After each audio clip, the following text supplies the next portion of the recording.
So ngayon ang pag-uusapan natin ay tungkol sa types of fractions. Types of fractions, ano ba yun? Yung una ay improper, proper fractions. Proper fractions.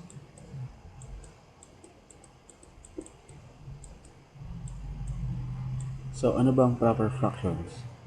Bali ang proper fractions ay ang fraction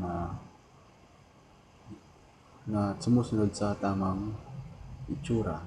Ah, ang proper fractions ay laging mas mababa ang numero sa numerator kaysa sa denominator.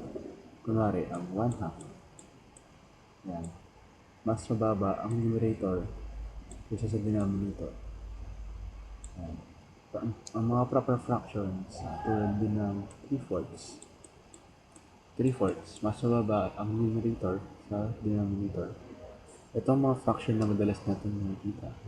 Mga 7/6, 12/20. Yan. Yan ang mga proper fractions. Tapos naman, ang improper fractions.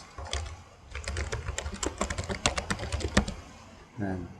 Ang improper fractions naman ay mga fraction na mas malaki ang numerator kaysa sa denominator. Tulad ng 3/2.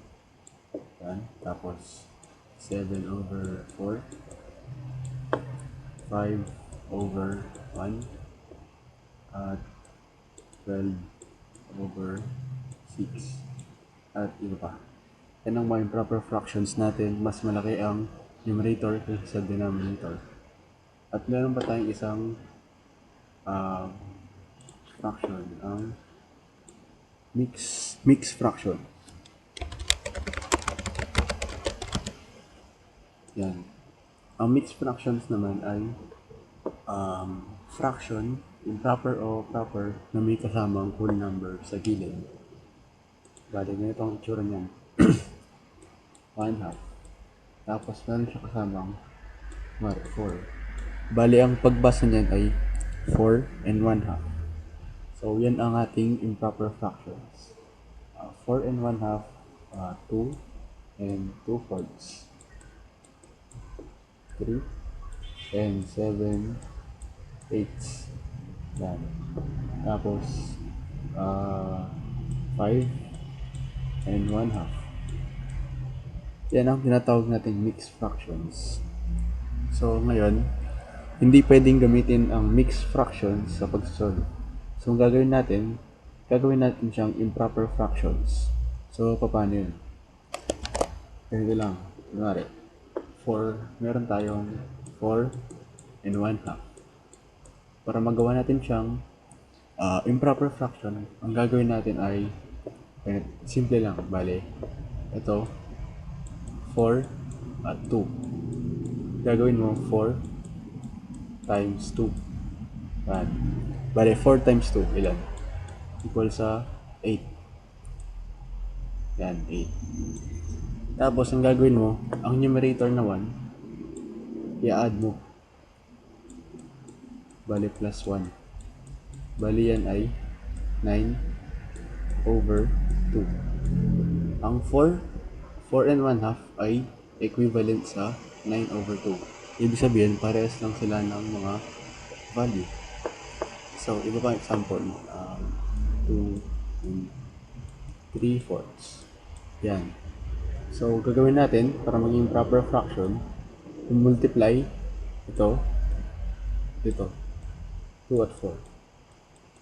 Yan. 2 times 4 equals sa 8. Tapos, ang 8, i-add natin sa 3. Dito. Plus 3. So, nasagot, 11. Bali, ang mangyayari dyan, kopyahin lang ang denominator. 11/4. Yan ang ating mga improper fractions. So, example pa. Kunwari, 15/2